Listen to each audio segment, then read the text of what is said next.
Grey Owl, pages 1 to 4. The man and his message. Remember, you belong to nature, not it to you. Many people could not get into the theater because it was full. Inside, the crowd waited without a sound. They were there to listen to one man. At last, the speaker was introduced. The theater was dark. There was one bright light on the stage, and then he was there, Grey Owl, the most famous North American Indian in the world.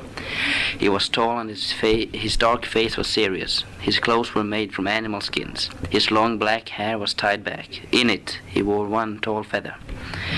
The year was 1937, and the theater was in London. To the people of that city, Grey Owl did not seem real. He spoke about the land of the animals of his home, Canada. He described his life in those great forests, rivers and lakes. He even showed a film of the land and of his pet beavers playing. For many people in the audience, these pictures were wonderful. Life in Britain was hard at the time. It was hard in much of the world. A lot of people did not have jobs. In the opinion of many, war in Europe was coming soon. There was already war in Spain, and people read about Hitler and Mussolini with fear in their hearts. But in this difficult time, Grey Owl showed a different world, a better world.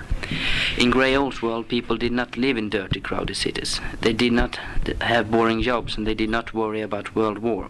Grey Owl's description of Canada's wild forests was a dream for many people. It was important for them to see a man like this. Most people only knew stories about North American Indians. The writers of these books often knew nothing about the subjects' real lives. In these stories, the Indians were often wild savages. The ways of the white man were better, but Grey Owl was clear and intelligent man. He spoke beautifully about his people and their way of life. In fact, he was angry about the white man's way of life in North America.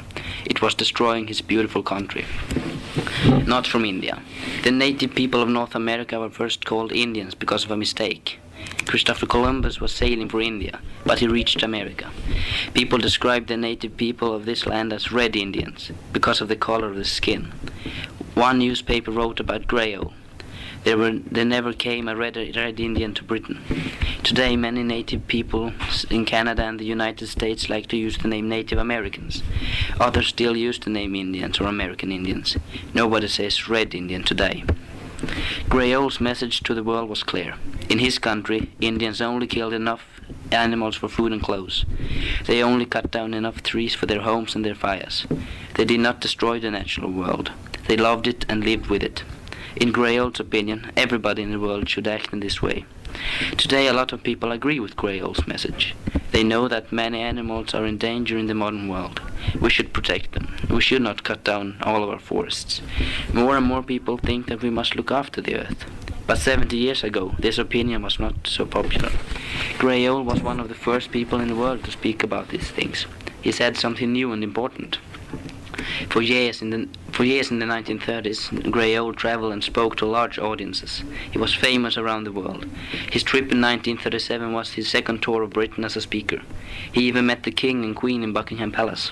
His message was also in every page of his books. But what did people know about this man? His books described his parents in this way. His father was from Scotland, his mother was an Apache Indian from New Mexico, in the southwest of the United States. He spent part of his early life in Mexico. It was an exciting story, but the real story of Grey Owl was more interesting than this. Grey Owl had a secret.